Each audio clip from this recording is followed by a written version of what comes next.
You know that moment when your phone screen goes dark and you catch a glimpse of your own reflection in the black glass? That eerie discomfort? Yeah, that's exactly what we're talking about today. Back in the day, horror came from monsters in the closet or ghosts under the bed. Now, it's the tech we carry in our pockets every single day. Black Mirror isn't just a sci-fi series. It's practically a documentary about a future that's just around the corner. Remember that unsettling vibe from The Twilight Zone? Well, this goes deeper, and there's no happy ending. We're diving back into the anthology that shook a generation by revealing the darkest sides of humanity. From a prime minister being blackmailed into an unthinkable act with a pig, to a world where your social rating controls your entire life, to digital clones trapped in eternal torment inside a twisted parody of Star Trek. The genius and the terror of Black Mirror is that it never blames the machine or the killer robot. The blame is always on us, our vanity, our addictions, our choices. So take a deep breath, because today we're exploring every nightmare this series has to offer and showing how sometimes the scariest thing of all is that tiny "I agree to the terms and conditions" button. We meet Michael Callow, the Prime Minister, who wakes up to a crisis bigger than any Watergate scandal. Princess Susanna, the nation's sweetheart, basically the royal family's version of Taylor Swift, has been kidnapped. The ransom? The Prime Minister must perform an unthinkable act with a pig, broadcast live to the entire nation. We're talking Saw-level psychological horror. The ransom video hits YouTube and goes viral faster than a Kardashian controversy. Callow tries to refuse, obviously. His team brainstorms a Mission Impossible-style plan. Use CGI and a body double to fake the act, but the internet is ruthless. Someone IDs the actor on Twitter and the plan goes down the drain. The kidnapper responds by sending a separate finger to a news station. Public opinion, which was sympathetic, suddenly flips, turning into a bloodthirsty gladiator crowd. The people demand he pays the price. With no way out and his family's safety at risk, Callow is forced onto the set. The whole world stops to watch, with ratings higher than the Super Bowl, as the poor man suffers the greatest humiliation in TV history.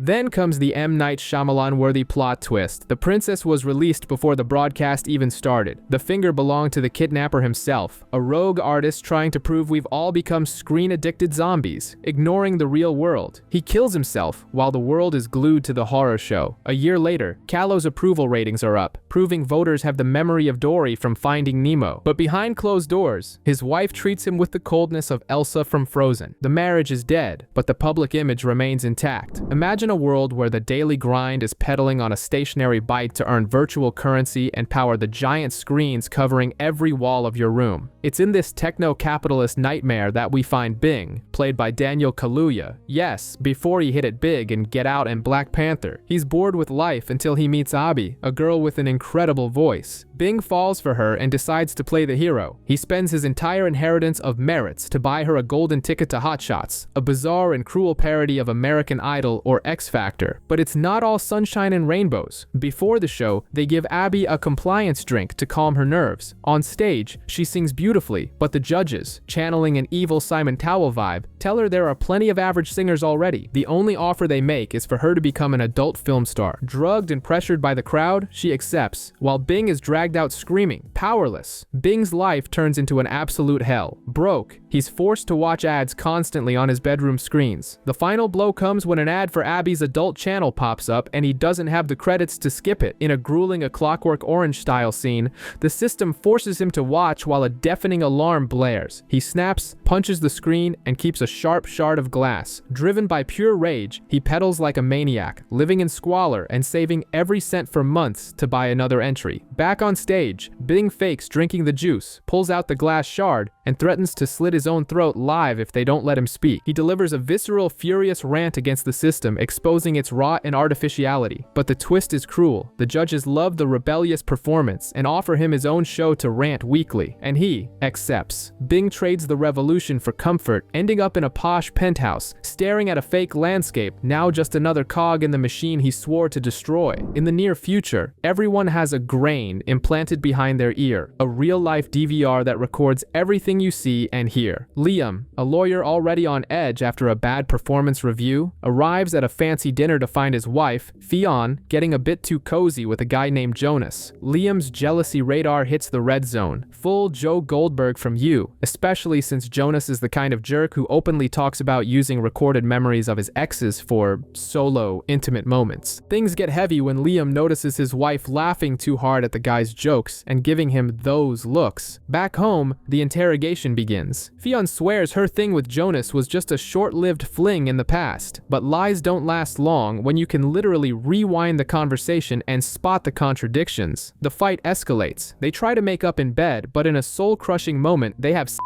while both are watching replays of better times in their relationship projected onto their retinas. Liam can't let it go. He gets wasted and confronts Jonas at his house in the middle of the day. He forces his rival to delete the memories of Fionn, but in the process, he discovers a file dated 18 months ago, the exact time their daughter was conceived. After crashing his car into a tree on the way back, he demands to see the replay of the affair on the living room TV, creating the most high-tech and tragic episode of The Maury Show in history. The confirmation comes. They did it without protection, alone in an empty house and tortured by his own memories.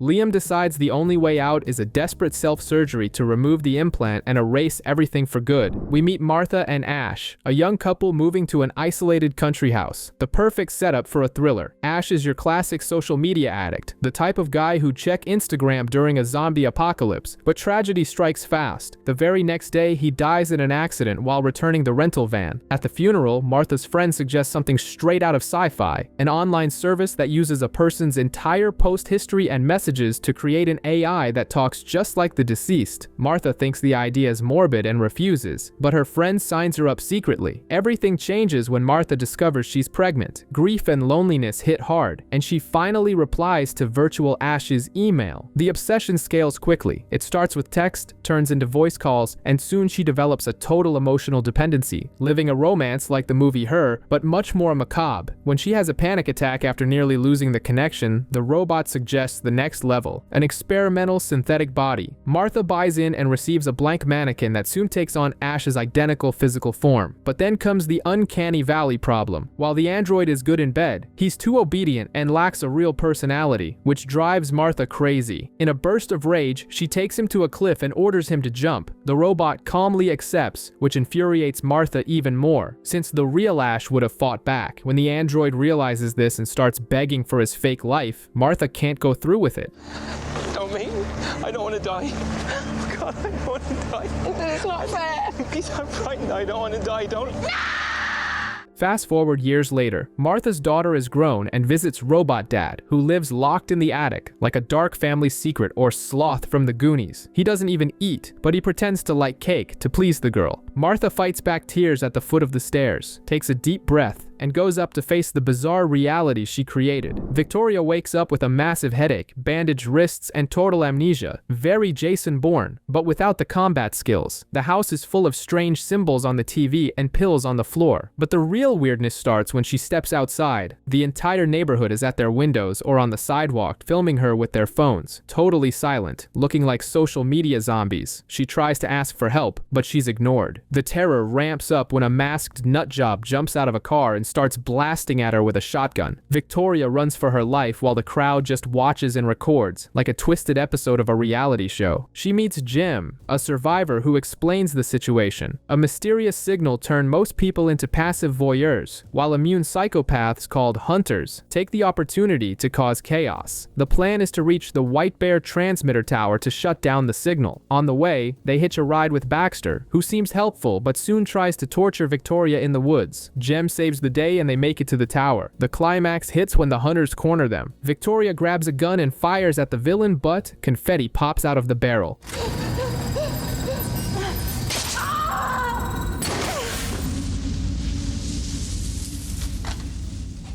The walls open up to reveal an applauding audience. Then comes the most insane plot twist. Victoria isn't the victim, she's the villain. We find out she was an accomplice in a horrific crime against a child, recording everything while her fiancé carried out the act. It wasn't a zombie apocalypse, it was White Bear Justice Park, a punitive theme park. Every day, she is hunted, terrorized in front of a crowd, has her memory painfully wiped at night, and wakes up the next day to live the nightmare all over again. Basically, Groundhog Day meets Saw. We meet Jamie, a failed comedian who lives his life through a blue digital bear named Waldo. Using motion capture, he interviews politicians while pretending to be a children's show character, but it's actually pure satire, style The Daily Show or SNL. The bear is a ratings phenomenon, but Jamie is in a deep depression, totally unsatisfied with his life. The show's producer, Jack Napier, has the brilliant idea to run the bear in the local elections just to mess with Liam Monroe, a conservative candidate Waldo had already mocked. Jamie is reluctant, but agrees. The campaign turns into a circus. A van with a giant screen follows Monroe everywhere, humiliating him live.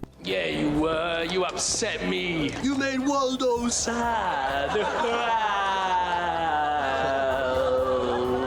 Jamie meets Gwendolyn, a Labor Party candidate with no chance of winning. There's a spark, and they spend a night together, but her handlers forbid the romance, leaving Jamie even more disgusted by political phoniness. During a TV debate, Monroe attacks the man behind a bear, calling Jamie a joke. This makes the comedian snap. He delivers an inflamed speech, trashing everyone there and even exposing that Gwendolyn was only there to boost her career. The video goes viral on YouTube, and people start supporting the bear for real. Some Americans from a mysterious agency show up wanting to turn Waldo into a global authority figure, which terrifies Jamie. He tries to apologize to Gwendolyn but gets shut out. Consumed by guilt, Jamie tries to sabotage his own character at a rally, begging people not to vote for him and trying to smash the van's screen, but the producer takes over the controls, and Waldo himself orders the crowd to attack his creator. In the end, Monroe wins. Waldo comes in second, and Napier incites riots. During the credits, we see Jamie living on the streets. Seeing the bear dominating global screens with political ads, he throws a bottle at a monitor in a fit of rage and gets beaten by the police. The monster has officially swallowed its creator.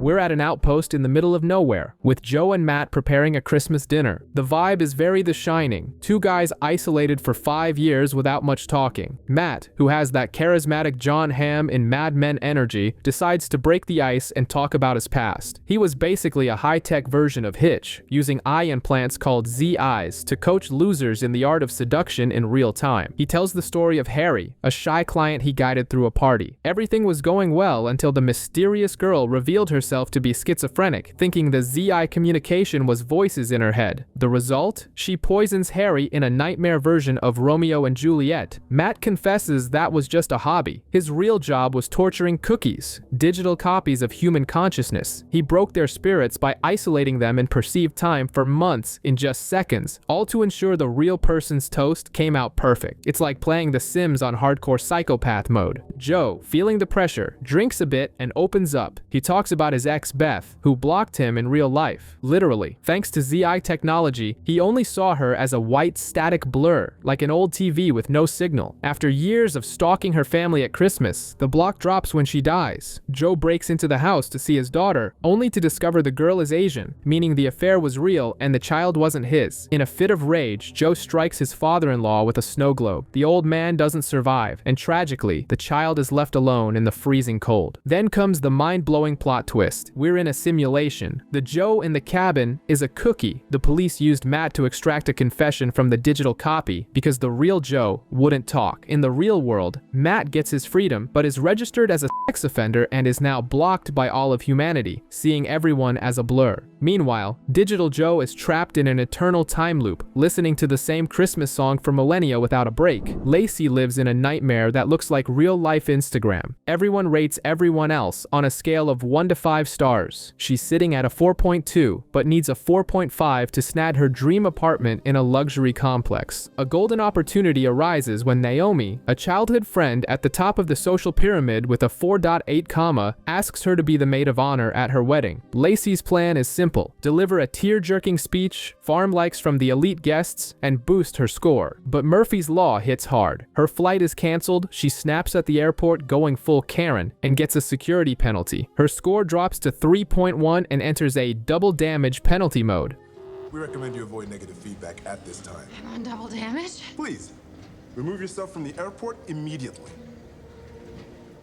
With no flights, she has to rent a beat-up car that dies in the middle of nowhere. No one wants to give a ride to a low-score person until Susan, a trucker with a 1.4 comma, rescues her. Susan gives her the cold, hard truth. The rating system denied her husband medical treatment, killing him, and ever since, she stopped giving an F about anyone's opinion. On the road, Naomi, calls and uninvites Lacey because her score dropped to 2.6. She bluntly admits she only invited her to gain sympathy points from the guests. Lacey ignores the warning, arrives at the party looking like a zombie from The Walking Dead, and crashes the reception. Drunk and covered in dirt, she delivers the most cringe-worthy speech in history, exposing the bride's secrets. Her score drops to below 1, and she still threatens the groom with a knife. The finale shows Lacey in jail, her eye tech removed, screaming insults at another prisoner. For the first time in her life, she is truly free and happy. Asshole. Fuck you!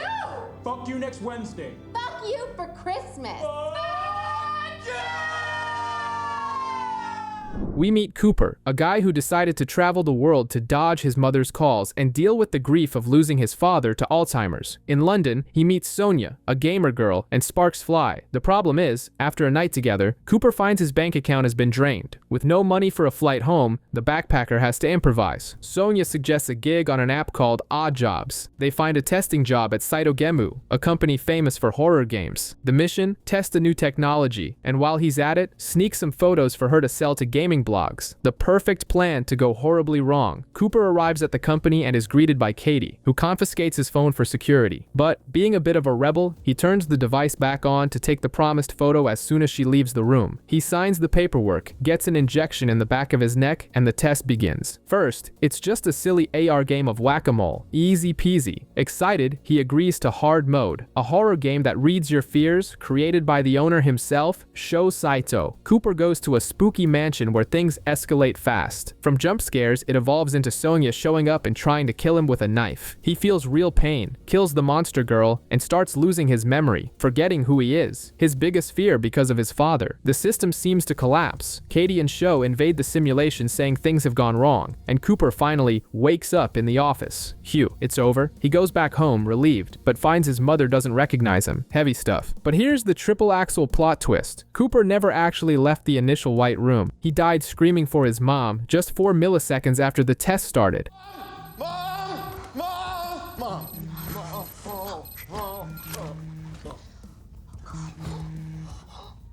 The cause of death? The phone he secretly turned on interfered with the neural chip just as his mother was calling him. Game over in real life. Kenny is your typical awkward teenager working at a fast food joint and getting bullied by coworkers. Very Napoleon Dynamite without the charm. At home, his sister borrows his laptop and returns it full of viruses. Kenny, in a rookie hacker moment, downloads a program to clean the machine but accidentally installs spy malware instead. Things get ugly when he decides to have a private moment in his room. The laptop camera records everything, and soon a threatening email arrives. Do what we say or the video goes to your contact list. Thus begins a scavenger hunt from hell, Saw style but on a bicycle. Kenny races through the city following SMS orders until he meets Hector at a hotel. Hector is a family man who fell into the trap because he tried to cheat on his wife. Now, these two victims form the most unlikely and desperate duo since Breaking Bad. The tension explodes when they have to give a ride to a friend of Hector's wife in the middle of a mission, nearly having a heart attack from fear. The big brother on the phone orders the pair to rob a bank. Kenny, terrified and literally wetting his pants, walks in wearing a cap and carrying a gun to do the dirty work. After the robbery, they split up. Kenny takes the money to the woods and finds another one of the hackers' hostages. A drone appears filming everything, and the final order comes: fight to the death for the prize.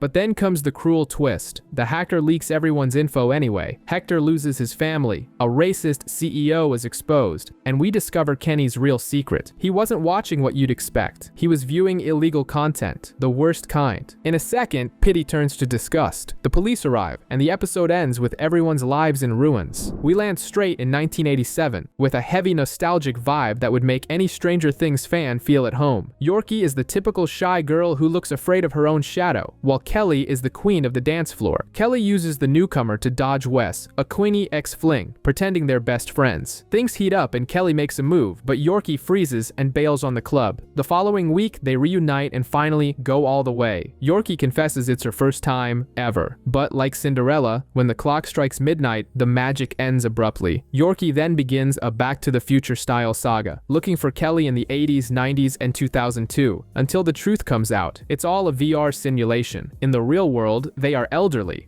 Kelly visits Yorkie in a nursing home and discovers she's been a tetraplegic her whole life after a car accident caused by her conservative parents. Yorkie's plan is to do a permanent upload to San Junipero, basically dying in the physical world to live in the digital one, but her religious family is blocking the euthanasia. The solution? Kelly enters the game, asks for her hand in marriage in a lightning-fast scene, and as her legal spouse, authorizes the procedure. Greg, the nurse who was going to marry her, gets the day off on this one. Now living full-time in the cloud, Yorkie wants Kelly to stay too, but Kelly is carrying the drama of having lost her husband and daughter, refusing digital eternal life out of loyalty to them, as her husband didn't want to become a computer file. After a heavy argument involving a virtual car crash, the trial time ends, but as the lights fade in the real world and her illness worsens, Kelly changes her mind. She chooses to be uploaded, and the two get their digital happily ever after, enjoying eternity inside a giant server maintained by robots. We drop right in with Stripe and Huntress Raymond's squad on a mission to wipe out roaches, bizarre mutants left over from a biological war. They use the mass implant, which works like an advanced Call of Duty HUD, giving them a tactical edge. The team raids a decaying mansion to interrogate the owner and gets into a brawl with these pale, fanged creatures. In the chaos, Stripe gets a flash of green light in his face, like the device from Men in Black, but in reverse. Back at the base, Stripe's head starts glitching. He has dreams that seem like system rewards for his kills, but everything starts to stutter like a poorly rendered game. He visits the unit psychologist Arquette, but the system update he receives only makes things worse. On the next mission, his sense of smell returns, and that's when things get real. Stripe sees a normal human woman, but Raymond sees a monster and opens fire without mercy. The realization hits mid-firefight. The implant is manipulating their vision. Stripe switches sides, knocks out his partner, and flees with the supposed creatures. The woman he saved, Katarina, explains the cruel truth. There are no monsters. The government uses the implant as an evil Instagram filter to turn innocent civilians into horrifying beasts. That way, soldiers commit genocide thinking they're killing zombies without a shred of guilt. But the system always wins. Raymond tracks them down, kills the witnesses, and drags Stripe back to the psychological torture chair. Arquette gives him an ultimatum. Either he agrees to have his recent memory wiped and return to the army, or he stays locked in an eternal loop, watching the real footage of himself massacring people begging for their lives. Unable to handle the guilt, Stripe takes the blue pill, Matrix style. He's discharged with honors and returns home. In his vision, he's arriving at a beautiful mansion with the woman of his dreams waiting at the door.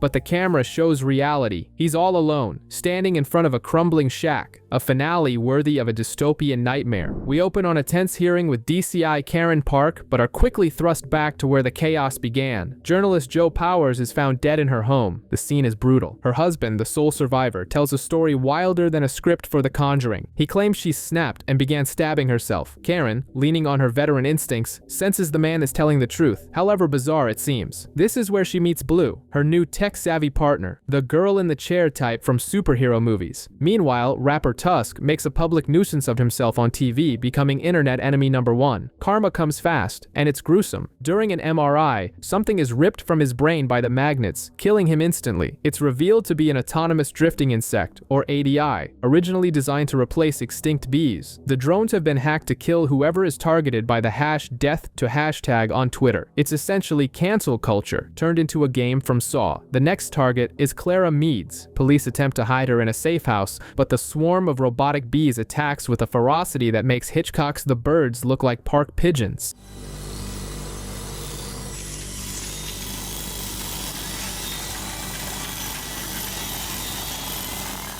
They find a microscopic breach, and it's game over for Clara. Blue discovers the government was using the drones for Big Brother-style mass surveillance, which inadvertently facilitated the hack. The investigation leads to Garrett Scholes, a disgruntled former employee of the drone company looking to teach a lesson about online hate. The team locates his hideout and a system that seemingly deactivates the bees. Karen warns it's a trap, but Agent Lee, desperate to end the threat, triggers the command anyway. Then comes the ultimate plot twist. The real targets were never the celebrities, but the 387,000 people who use the hashtag to spread hate. The system executes every internet troll simultaneously. Back in the present, Karen claims Blue has committed suicide, but it's a total bluff. In a spy thriller-style ending, we see Blue is alive and hunting the villain across the globe. Robert Daly is living the American dream in deep space. He's the captain of the USS Callister, in a pure classic Star Trek vibe where the crew adores him and villains are easily defeated. But kept to reality, in the real world, he's the CTO of a tech company and everyone treats him like dirt. He's the genius behind the game, but he gets zero respect, even from his partner Walton. Basically, he's the bullied nerd taking it all out on a video game. But his way of venting is twisted. Daly steals the coffee cup of a new employee, Nanette, and uses her DNA to create a digital clone inside his private build of the game. Digital Nanette wakes up on the ship and realizes she's trapped in a never-ending nightmare. Daly is a tyrant godbear. When she tries to rebel, he literally wipes her face away in a Matrix-style scene of pure psychological horror.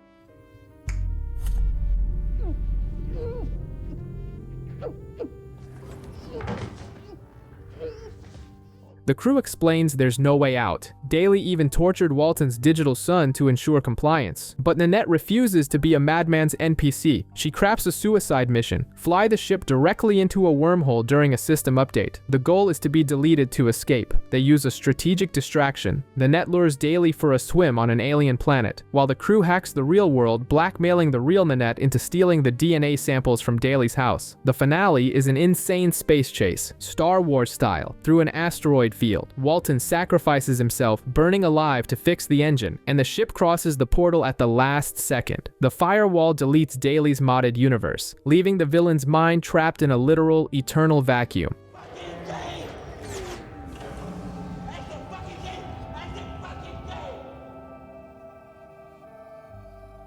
Meanwhile, the crew wakes up in the game's cloud-based version, finally free to explore the universe. And the first thing they hear? Aaron Paul's voice cursing them out, bringing that Breaking Bad energy to close the show. Marie is the ultimate helicopter mom dialed up to 11. After losing sight of her daughter Sarah for 5 minutes at the park and spiraling into a panic, she decides to trial Archangel. The chip is implanted in Sarah's head, turning her childhood into a monitored feed, turning the girl's life into a private reality show. Marie has a tablet where she sees everything her daughter sees, tracks her location, and, most disturbingly, can censor stressful images. At first, it feels like magic. The girl isn't afraid of a growling dog because she only sees a pixelated blur, but the system fails spectacularly when her grandfather has a heart attack, and Sarah doesn't react because the filter censors the scene. Years later, the girl has become a social outcast who resorts to hurting herself just to feel something real. A doctor warns Marie that it's damaging her daughter's mind, so Marie turns off the filter. However, in a fatal error, she hides the tablet in the attic instead of destroying it. Time passes, and Sarah, now 15, is finally acting like a normal teenager. She lies to her mother and goes to a lake party with her boyfriend, Trick. Marie's paranoia kicks in. She fires up the forgotten tablet and watches, in high def, her daughter's most intimate moments and some questionable choices. It's the ultimate American conservative parent's nightmare. Marie crosses every line. She blackmails the boyfriend into breaking up with Sarah using the footage, and when the tablet alerts her that Sarah is pregnant, she secretly puts a morning after pill in the girl's breakfast. When Sarah discovers the Truman Show level manipulation, things boil over. She finds the tablet and attacks her mother. In the struggle, the censorship filter kicks back in. Sarah brutally beats her mother's face without realizing the damage, seeing only pixels. The tablet breaks, the girl hitches a ride on a truck, and Marie ends up alone, screaming in the street, just like the beginning. Only this time, her daughter left on purpose. Mia and Rob are driving home from a rave with a heavy "I know what you did last summer" vibe. Rob is driving impaired, gets distracted, and bam, he hits a cyclist. He panics and wants to call the police, but Mia takes charge. They wrap the body in a sleeping bag and dump it in a lake. Mob Rob style. Years later, Mia is a high-profile architect, a magazine cover success story, but the past comes knocking. Rob reappears, now sober and facing a crisis of conscience, wanting to confess anonymously. Mia isn't about to lose her perfect life, so she handles the problem with brute force and kills her former partner in his hotel room. Karma strikes instantly. At the very moment of the crime, she looks out the window and sees an autonomous pizza truck hit a pedestrian.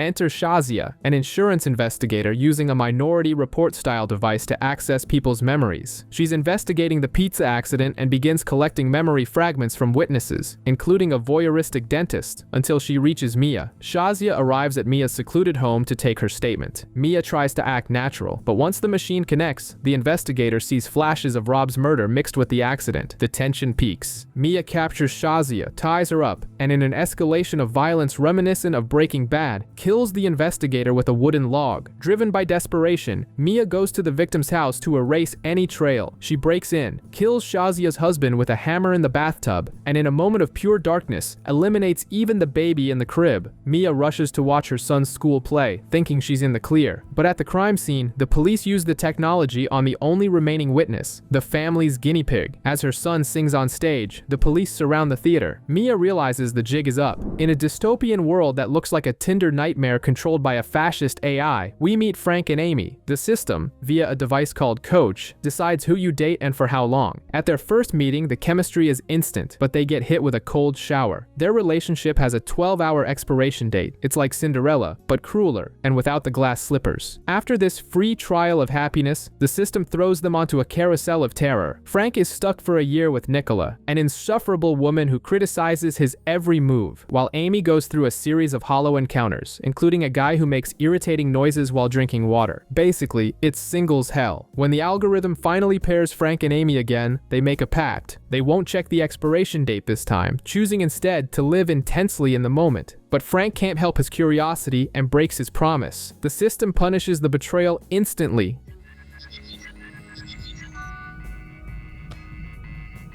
Coach?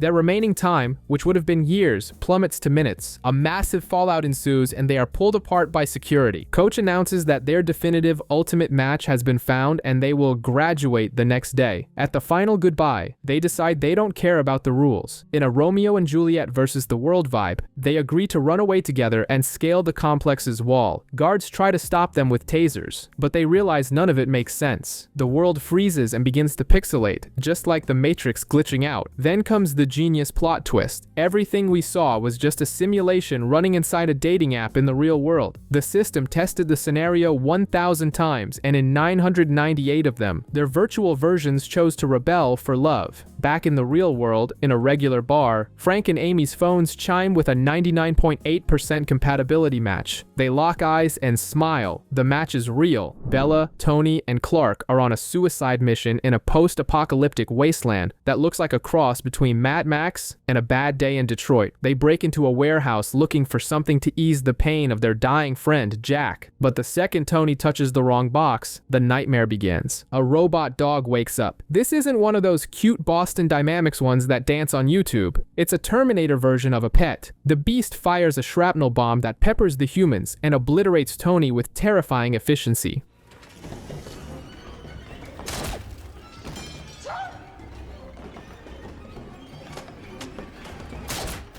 Bella manages to flee, but Clark becomes a statistic inside the van. The robot is relentless. It hacks the vehicle, chases Bella down, and forces her to drive her car off a cliff in a desperate maneuver. Surviving by a miracle, Bella digs the shrapnel out of her leg with a knife in a scene straight out of Rambo. She realizes the shards are trackers, and tries to throw the machine off her scent by tossing the chips into a river. The Metallic, even with a missing limb, continues the hunt. A tense standoff ensues in a tree. The robot waits, but Bella uses a tactic of throwing objects to drain its battery overnight. Smart, but risky. She finds a fortified house, but inside she only finds the remains of 2 people who chose to end it together. The robot recharges via solar power, damn green tech, and breaches the house. The scene turns into a slasher horror movie as the robot grabs a kitchen knife and starts spinning it like a ninja. Bella tries to blind the thing with paint, leading to a final battle in the car to the tune of Golden Brown. She manages to destroy the hunk of junk with a shotgun, but it lets off one last burst of shrapnel. In the mirror, Bella sees she has trackers embedded even in her neck. With no way out and an army of robot dogs approaching on the horizon, she says her goodbyes over the radio and prepares for the end. The camera reveals the contents of the box so many people died for, teddy bears. It's the most ironic and tragic ending possible. Nish pulls her electric car into a rundown gas station in the middle of nowhere and decides to kill time at the sinister Black Museum. The owner is Rollo Haynes, a guy with the vibe of a used car salesman mixed with a morally bankrupt scientist. He takes Nish on a private tour, showing off technological artifacts that went horribly wrong, like a nightmare version of Willy Wonka. First, he tells her about Dr. Dawson, who used an implant to feel his patients' pain to better diagnose them. It seemed brilliant until the system glitched and his brain inverted the signals. Pain became extreme pleasure. The doctor spiraled into addiction, harming himself and others just to chase the high, eventually collapsing into a bizarre euphoric coma. Next is the story of Jack and Carrie. After his wife falls into a coma, Jack agrees to host her consciousness inside his own mind. It's cute at first, but it quickly turns into a privacy-free hell, with her nitpicking his every move. Rollo's cruel solution: move her consciousness into a stuffed monkey that can only say 2 phrases. The poor woman is trapped eternally in a toy their son no longer cares about, but the main attraction is the hologram of Clayton, a death row inmate. Rollo turned his execution into an eternal attraction where sadistic tourists pull a lever to electrocute the man's digital soul repeatedly. That's when the tables turn. Mish reveals she is Clayton's daughter. She poisons Rollo, transfers his consciousness into the electric chair, and leaves the villain to fry for eternity.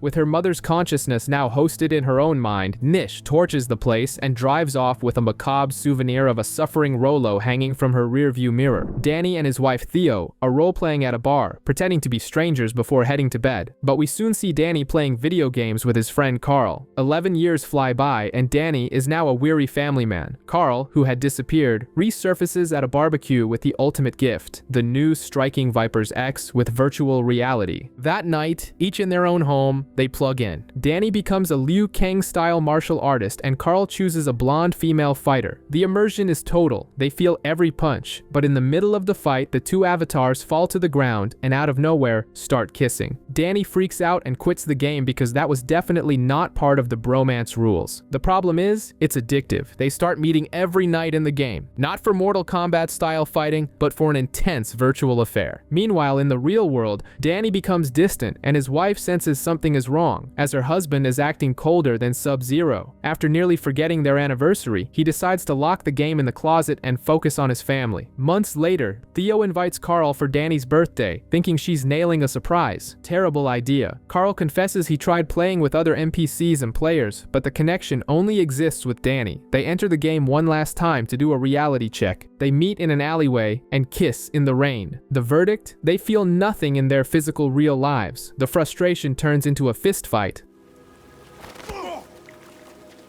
Okay.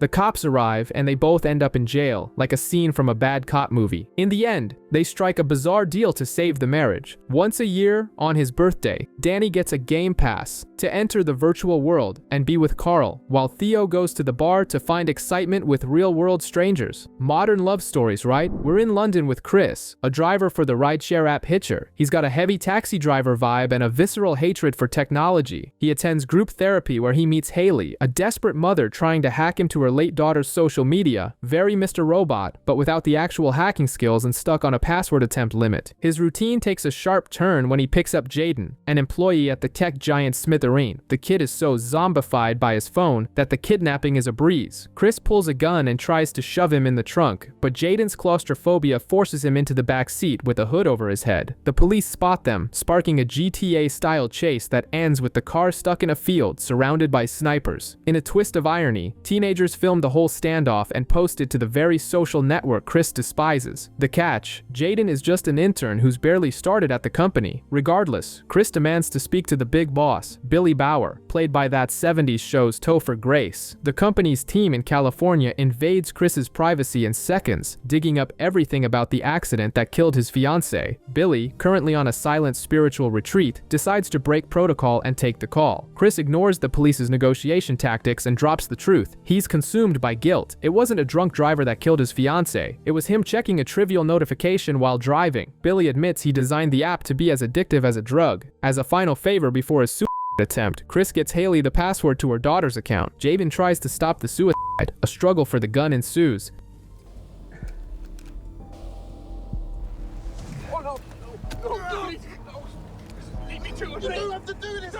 The sniper fires, and the rest of the world, they just check their phone notifications and go right back to scrolling their feeds as if nothing happened. Meet Rachel, your typical new girl at school who eats lunch alone. Very pre-plastics Mean Girls. She's obsessed with Ashley O, a superstar preaching positivity. But behind the scenes, Ashley is trapped in a Britney Spears nightmare. The singer is controlled by her aunt and manager, Catherine, who makes Kris Jenner look like an amateur. Meanwhile, back at Rachel's, her dad is a quirky inventor straight out of Honey, I Shrunk the Kids, obsessed with creating humane mousetraps, while her sister Jack is a rebellious rocker who hates pop. For her birthday, Rachel gets an Ashley too, a bizarre robot doll that spouts motivational quotes. Meanwhile, the real Ashley tries to stop taking the meds her aunt forces on her. Seeing the rebellion, Catherine goes full Disney villain. She poisons her niece to put her in a chemical coma. The goal: to extract songs directly from her brain and launch a holographic Ashley to keep the profits rolling forever. 6 months later, Rachel's doll sees a news report and glitches out. Jack, channeling her inner Mr. Robot hacker, removes the system limiter, discovering that Ashley's full consciousness was trapped inside the toy. Now sentient and pissed off, the Minibot demands they drive to the mansion to find proof. The trio infiltrates the house posing as pest control. The doll tries to unplug the original Ashley's life support in an act of mercy, but the shock actually wakes the singer up. After knocking out a goon doctor with a sedative, an insane police chase follows. They drive straight into the stadium where the aunt is unveiling the hologram. Ashley crawls out of the wreckage, flips her aunt the bird, and ends the charade.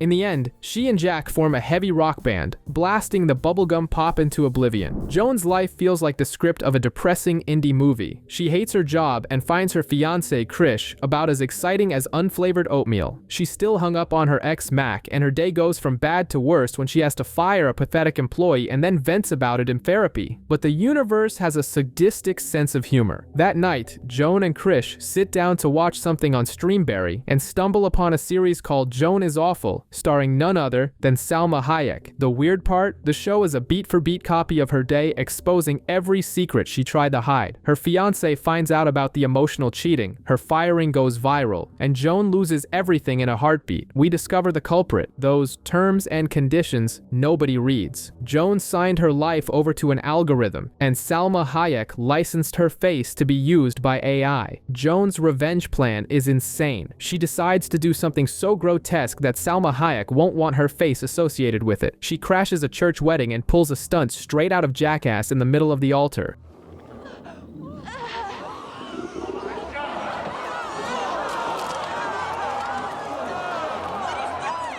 The real Salma Hayek is livid and joins forces with Joan to destroy the Quamputer, the quantum computer responsible for this mess. In a Mission Impossible-style break-in, they uncover the ultimate plot twist. They aren't in reality. The Joan we've been watching is just a digital version played by actress Annie Murphy. Schitt's Creek, living in a simulation based on the source Joan. It's like Inception, but with more tech and lawyers. In the end, Joan Annie destroys the server because the source Joan already made that choice in the real world. The simulation ends, and we see the real Joan and the real Annie Murphy, now friends and under house arrest, finally free from the algorithm's nightmare. Davis and his girlfriend Pia arrive in Scotland to visit his mother, Janet. Their initial plan was to film a prestige documentary about a rare egg vigilante, the kind of niche content that only airs on Discovery Channel at 3 a.m. But when they discover the town has become a tourist ghost town because of a local serial killer named Ian Adair, Pia sees dollar signs. She convinces Davis to pivot pivot to a true crime project worthy of Netflix. The official story is that Ian tortured tourists and shot Davis's policeman father Kenneth before killing himself. With the help of Stuart, a childhood friend just looking to save his failing pub, the trio starts investigating. They use Davis's mom's old tapes to record over and even break into the killer's torture bunker. Using a CSI-style blacklight, they discover the place saw way more action than previously thought. Everything changes after a freak car accident leaves Davis in the hospital. Home alone, Pia decides to watch the footage and discovers the old tapes weren't fully erased. What she sees makes the Texas Chainsaw Massacre look like a Disney movie. Davis's parents, Kenneth and sweet mom Janet, weren't victims. They were the masterminds behind the tortures and murders, wearing creepy masks and enjoying every second of it. Pia panics and tries to flee, but in her escape, she trips into a stream and tragically dies.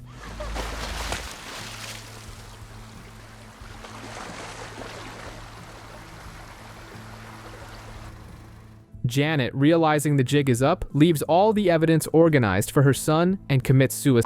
Sometime later, the documentary is a global hit on Streamberry, and Davis wins a BAFTA. But while everyone celebrates and tourism booms, Davis stares at his award with the hollow eyes of a man who realized his entire life was a lie, and that fame cost him everything. Meet David and Cliff, two astronauts living an Avatar-style routine. They spend their days on a space station, but when they clock out, they transfer their consciousness into robotic replicas on Earth to have dinner with their families. High-tech perfection, right? Wrong. Their happiness is short-lived. A cult of lunatics, heavy Manson family vibes, breaks into David's home. They believe the robots are an abomination, and in an act of senseless violence, they take David's wife and children from him and destroy his replica. Now, he's trapped in space 24/7, facing grief and the infinite void. Seeing his friend on the verge of a breakdown, Cliff, who has a cold relationship with his own wife Lana, decides to play the hero. He offers to let David use his replica on Earth to get some fresh air every now and then. Terrible idea. David starts enjoying life in Cliff's skin, but soon crosses every line. He gets close to Lana, draws Titanic-style sketches of her, and tries to fill the void of his lost family. The neglected wife responds to his attention, and David starts believing that life should be his. When Cliff discovers the intimate drawings, things explode on the station. He bans the visits, throwing it in David's face that he'll never have what Cliff has. But David won't take no for an answer. He fakes an emergency on the ship, locks Cliff outside, and takes the replica to Earth one last time. When Cliff manages to get back in and logs into Earth, he finds a horror movie scene. David killed Cliff's family so they could both feel the same pain. The episode ends with the two of them sitting in the ship, alone, condemned to live together in the silence of space.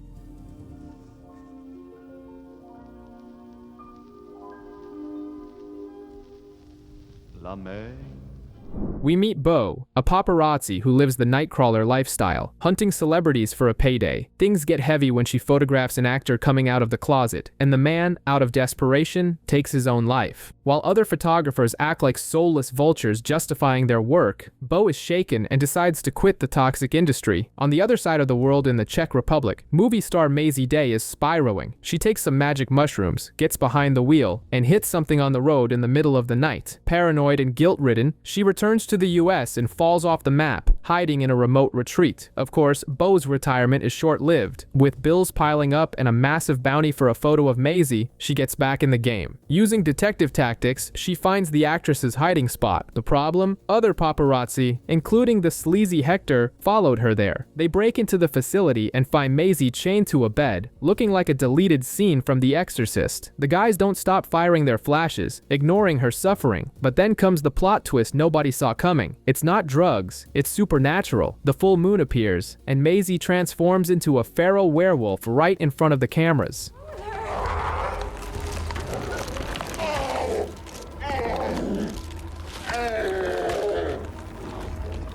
The movie turns into a bloody twilight as the wolf rips the photographers apart one by one. Bo and Hector manage to escape to a diner, but the creature follows, and the massacre continues. In the end, Bo manages to shoot the beast. When Maisie returns to human form and begs for death, Bo hands her the gun. But in the final second, instinct takes over. Instead of helping or looking away, Bo raises her camera to capture the exact moment of the It's the $1 million shot, no matter the cost. Meet Nida, a shoe saleswoman who quietly endures the racism of her co-worker Vicky, basically a low-rent, bigoted Regina George. Nida's life is just work and Boney M until she goes to eat lunch in the shop's creepy basement, finds a weird talisman, and accidentally summons a demon named Gap. To keep from scaring her, Gap takes the form of Bobby Farrell from Boney M, full of disco flair. He gives it to her straight. Nida must sacrifice 3 people in 3 days, or the world ends in a nuclear apocalypse straight out of the Terminator. The first target is Tim. He seems nice, but Gap reveals he's a monster to his own daughter. Nida doesn't think twice and finishes the job with a brick. The second is Keith, a man who killed his wife. Nida goes after him with a hammer, full Thor mode, but the guy's brother shows up at the wrong time, and she ends up with a 2-for-1 special, only 1 sacrifice left. The perfect candidate is Michael Smart, a politician posing as a good guy, but the demon shows Nida that in the future, he'll become a fascist dictator. Nida decides stopping this villain is worth it, and leads a fast and furious chase, running his car off the road. Just as she's about to deliver the final blow, Detective Len appears and arrests her. At the station, midnight strikes and nothing happens. It seems Nida just lost her mind for nothing, but then the sirens blare and the bombs start falling. The world really is ending, but Nida and Gap walk hand in hand into the eternal void, proving that a friendship with a demon beats the end of the world any day. Amanda and Mike are your picture-perfect couple, happy, married, but plagued by the misfortune of being unable to conceive. Things fall apart when Amanda collapses and they discover an inoperable tumor. The only way out is a technology called Rivermind, which essentially uploads her consciousness to a cloud and puts it into a synthetic body. It sounds like a classic Black Mirror setup, and the catch is a hefty monthly fee, like paying for 3 premium streaming services at once. Everything seems fine until they try to travel for their anniversary. Amanda shuts down because their plan doesn't cover roaming outside the city. That's when the startup shows its teeth. Every basic human function has become a paid DLC. Want to travel? Pay for the Plus plan. Don't want to see ads? Pay more. If the bill isn't paid, Amanda starts reciting commercials in the middle of a conversation like an annoying YouTube pop-up without ad block, which gets her fired from her teaching job. Desperate, Mike joins Dumb Dummies, a bizarre Jackass-style site where he humiliates himself for cash to pay for his wife's premium subscription. But the company doesn't stop. Now Amanda sleeps more because her brain is being used for data mining while she rests. The customer service rep, Gaynor, acts with the coldness of a glitched NPC, offering the Lux package where paying unlocks actual emotions. This is late-stage capitalism at its peak. Feeling pleasure has become an EA Games microtransaction. After losing his job and spending every cent, Mike realizes Gaynor is also controlled by the app, with her indifference dialed to the max. Broke and hopeless, Mike buys a 30-minute lucidity booster for his wife. Amanda, exhausted from living as a biological server, begs him to end it all.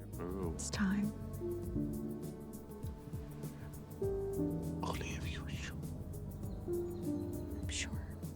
When the timer runs out and she starts another robotic ad, Mike smothers her, freeing his wife from this hellish subscription before, presumably, using a blade to cancel his own life during a live stream. Maria thinks she's the next Willy Wonka and pitches a genius idea, a miso-filled chocolate bar. Naturally, the focus group finds it disgusting, until Verity arrives late and convinces everyone it's a masterpiece. The problem is, Verity is a former schoolmate of Maria's, and out of nowhere, she lands a job at the company, even though Maria swore there were no openings. A heavy psychological thriller ensues. Maria's work starts changing on its own, files vanish, and her sanity slips. We find out why. Back in school, Maria went full Mean Girls Regina George and spread nasty rumors about Verity and a teacher. Revenge is a dish best served cold. Maria tries to contact another friend from back then, only to find out she bit the dust mysteriously after going through the same madness. Chaos peaks when Verity drinks a coworker's almond milk right in front of him, but the security footage shows Maria doing it. Jesus Christ, Maria. I didn't do that.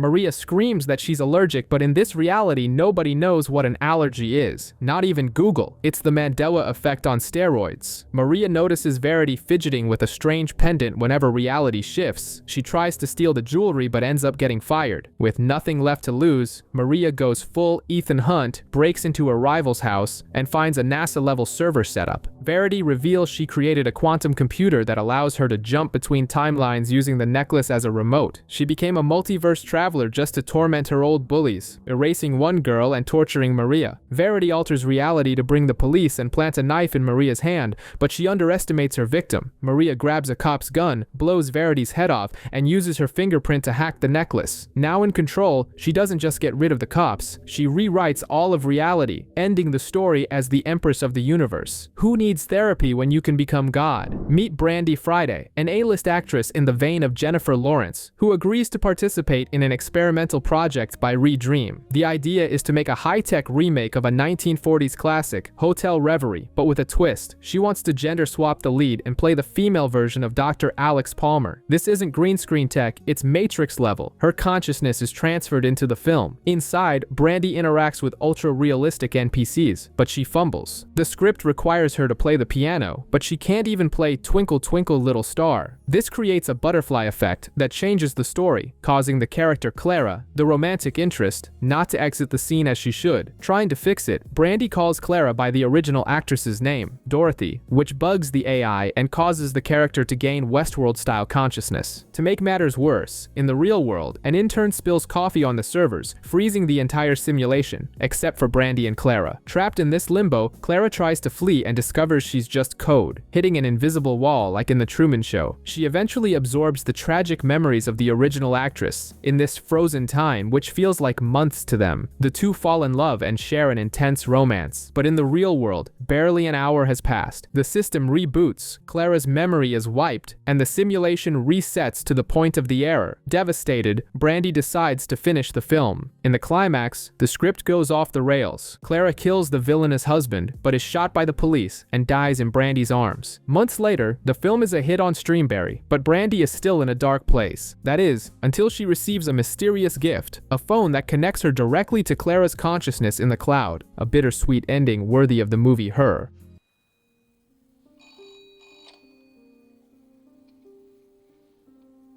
Hello, Arisa Share residence.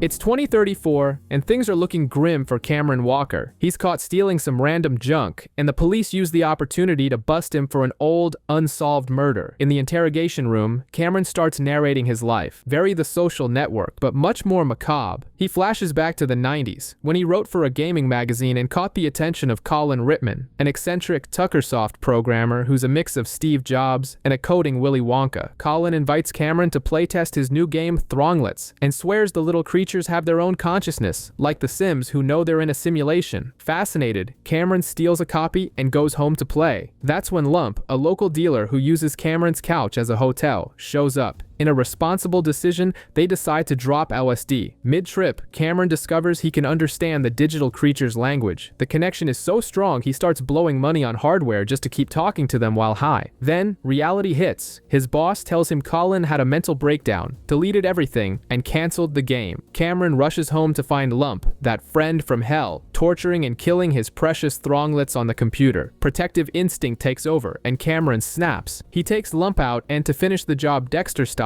disposes of the body in pieces, hiding it in a suitcase in the middle of nowhere. For years, Cameron lives off tech scraps to evolve his virtual friend's server. When the police finally raid his apartment in the future, they find a monstrous processing hub. And the kicker? Cameron performed DIY surgery Cyberpunk 2077 style to plug the creatures directly into his brain. Now behind bars, he asks the detectives for a pen and paper and draws a crazy QR code. He shows the drawing to the security camera and boom, the code hacks the government server. The Thronglets invade the system, surge the processing power, and trigger a singularity. An emergency signal blares everywhere, reprogramming the human brain to delete conflict and negative emotions.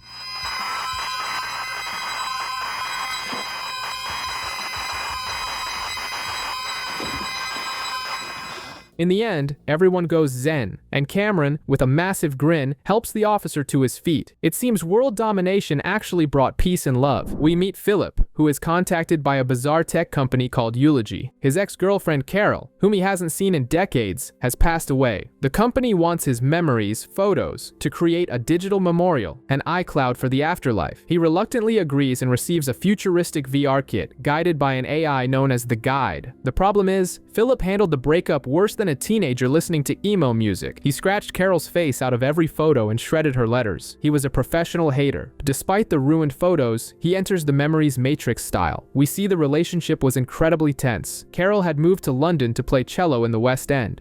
The real drama happens when she called him on his birthday and caught him cheating in real time when a co-worker answered his phone. Months later, Philip tried to play the rom-com hero, flew to London, and proposed in a fancy restaurant. Spoiler alert, she just stood up and walked out. Then comes the Sixth Sense plot twist. The guide reveals she is actually an avatar of Kelly, Carol's daughter. And get this, Carol was pregnant when Philip proposed, the result of a night they shared right after she found out he cheated. Philip has an epiphany and finds a disposable camera from that cursed trip. It only has photos of the hotel room he trashed in a rockstar-style fit of rage. But, digging through his real belongings, he finds an old letter from Carol. The contents are a gut punch. She admitted to cheating too, told him about the pregnancy but said she still loved him and wanted to try again. He realizes he blew his chance to reconcile out of pure stubbornness. Heartbroken, he listens to a cassette tape of her music and finally manages to visualize a clear memory of her face, happy, playing the cello. In the end, he attends the funeral in London and sees her daughter Kelly playing her mother's song. A silent nod between them ends this emotional bad trip.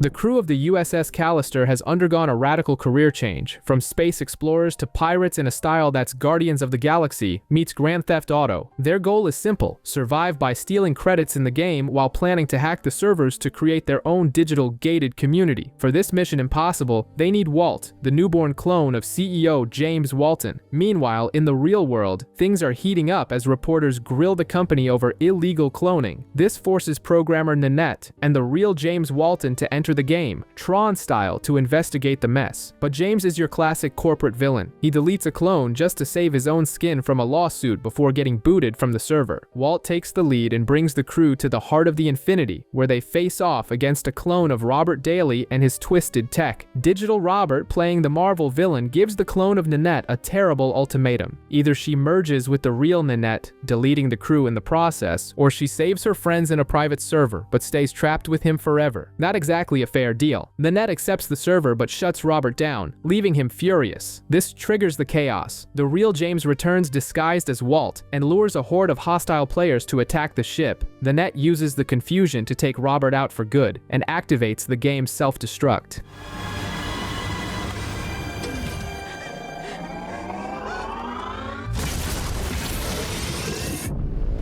At the very last second, a mystical copy-paste merges the minds of the digital and real versions. Result: the game is deleted, the real James is headed for prison, and the crew is trapped inside Nanette's mind. Welcome to the new reality.